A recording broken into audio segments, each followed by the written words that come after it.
Colégio Batista, né? Estamos aí de volta com uma correção da lista de exercício da apostila de física, a lista 7, tá? Então, nas próximas semanas, vamos gravar também, né, a lista 8, a lista 9, para a gente poder deixar aí para vocês olharem a resolução, ver o que acertou, o que errou, e depois tirarem dúvidas com a gente nas aulas, beleza?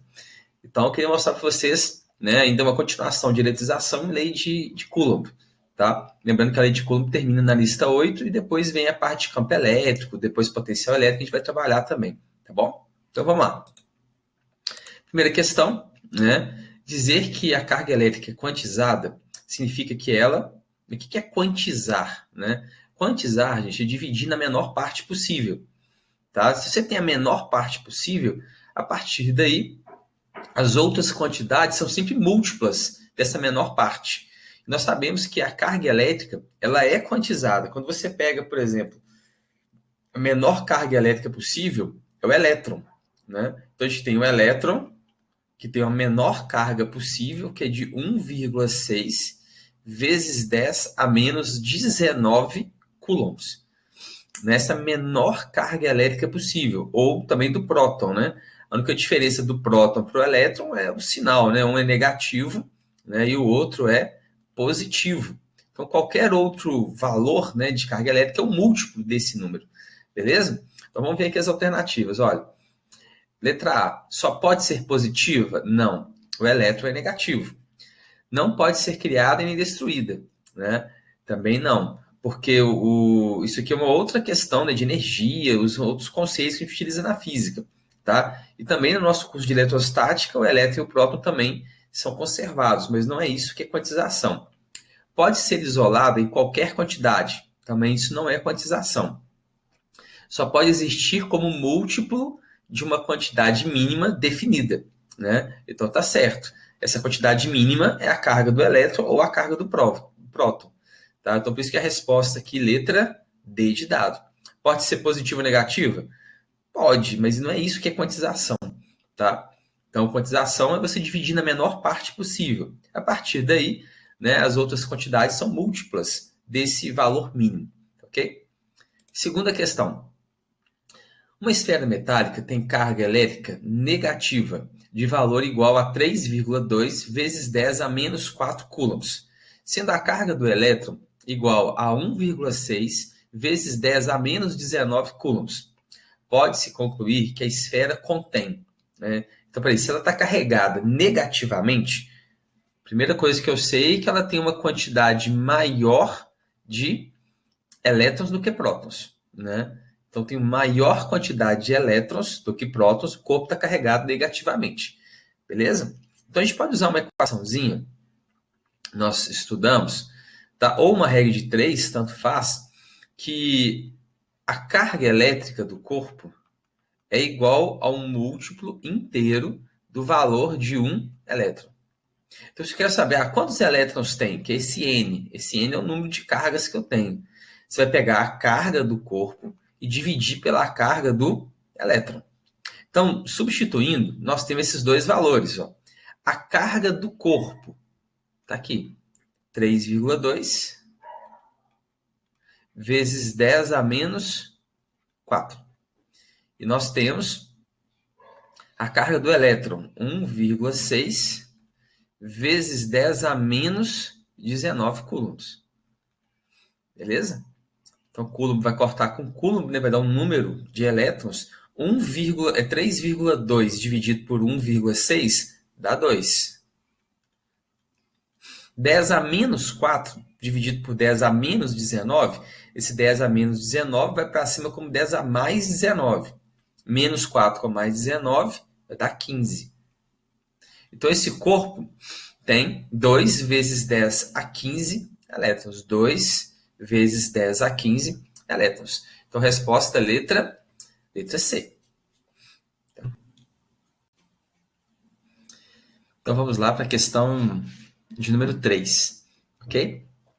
Então, olha, 3 esferas idênticas, muito leves, estão penduradas por fios perfeitamente isolantes, num ambiente seco. Né? Então, essa ideia do ambiente seco, né, eu já comentei com vocês na sala, é a questão de não perder, né, a carga elétrica, né, Então, a gente está num ambiente seco, conforme mostra a figura. Num determinado instante, a esfera A, com 20 microcoulombs, toca a esfera B, com menos 2 microcoulombs. Após alguns instantes, afasta-se e toca na esfera C, que tem menos 6 microcoulombs, retornando à posição inicial. Após os contatos descritos, as cargas das esferas A, B e C são respectivamente iguais a em microcoulombs, tá certo? Então, quando a eletrização por contato, né, a carga resultante é uma conta bem simples, né? A carga resultante é igual à carga do primeiro corpo, no caso A, mais a carga do segundo dividido por 2. Então, a carga da primeira esfera, 20 coulombs, 20 microcoulombs. A segunda esfera é de menos 2. Então, tem que colocar aqui, ó, menos 2 sobre 2. Então, a carga resultante vai ser igual a 18 sobre 2, o que vai ser igual a 9 microcoulombs. Então, a esfera B ela vai ficar com 9 microcoulombs. A também. Só que a A vai tocar a C também, né? Então, vai ficar assim, olha.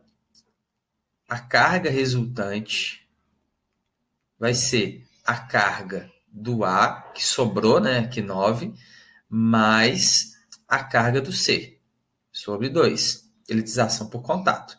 Então, sobrou 9 coulombs, 9 microcoulombs na esfera A. A C tem menos 6. Menos 6. Então, vai ficar...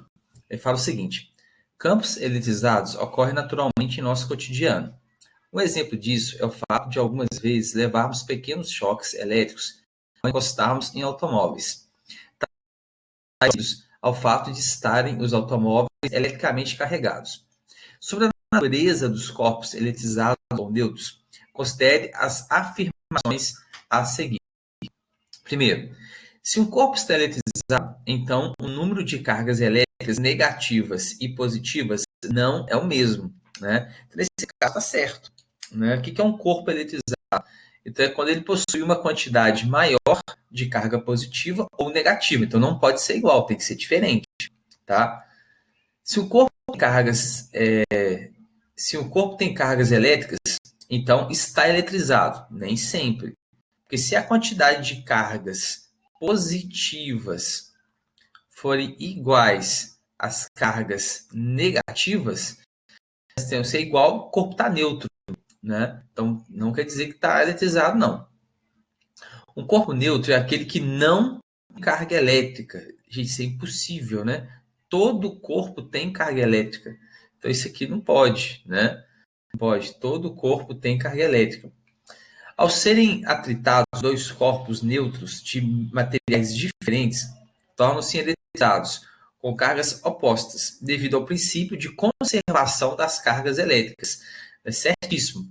Porque aquele que ganha, por exemplo, um elétron, tá? Ele fica negativo, o outro perde, então ele fica positivo, tá?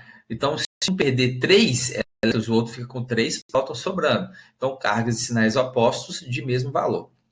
Na eletrização por indução, é impossível obter corpos eletrizados com quantidades diferentes de cargas, né? Então, é possível, né? Então, tá certo, tá? Então, na eletrização por indução é possível, porque eu não tenho um controle de quantos elétrons vão trocar, né?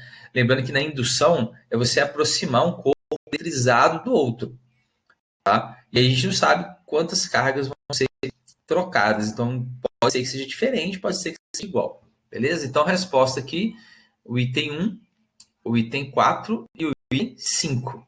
Então aqui letra B de bola, 4 e 5.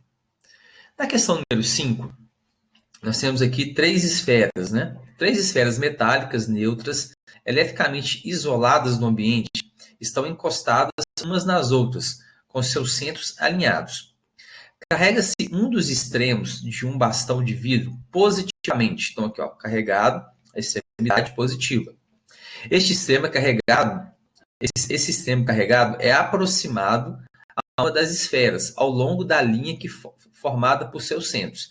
Veja a figura abaixo para a ilustração. Então, aqui estão todos alinhados, né? Imagina aqui o centro das esferas, né? Então, estão todos aqui assim nessa direção. Ó. Tá? Mantendo-se o bastão próximo, mas sem que ele toque nas esferas, estas são afastadas umas das outras, sem que se lhe toquem, continuando ao longo da mesma linha que formavam enquanto estavam juntas. Podemos afirmar que após afastar-se o bastão, as esferas ficam. Então, pensar, né? São bastões, são esferas metálicas, né? Então são bons condutores. Então, isso significa que esses prótons aqui, eles vão atrair elétrons. Então, alguns elétrons vão ser atraídos para essa parte. Mas as cargas, né, tendem a ficar em lados opostos, né? Então, esse elétron, né, ele vai ter que ter saído dessa extremidade, que carga positiva com positiva se repele. Então, a ideia é essa, que se ficar aqui no meio, por exemplo, né, imagina, tem um elétron aqui, esse elétron vai ser atraído para cá. Eu tenho um próton aqui, ele vai puxar um elétron para cá, e você tem essa carga positiva e essa puxando, então tem muita força puxando. Então, a tendência é que ele puxe elétrons da última esfera para a primeira, ficar mais próximo, né? E o lado de cá fique eletrizado positivamente. E essa carga do meio? A carga dela vai ser igual a zero. Ela fica neutra. Tá? Então, na hora que separar aqui, ó, você vai ter uma carga, uma esfera positiva, uma neutra e uma negativa. Tá? Então, com isso, a gente pode perceber a resposta aqui, letra C. Uma esfera fica neutra, uma esfera fica positiva e a outra fica negativa. Tá ok? Então, pessoal, essa é a primeira parte do exercício. Daqui a pouco vamos para a nossa segunda parte. Vamos lá.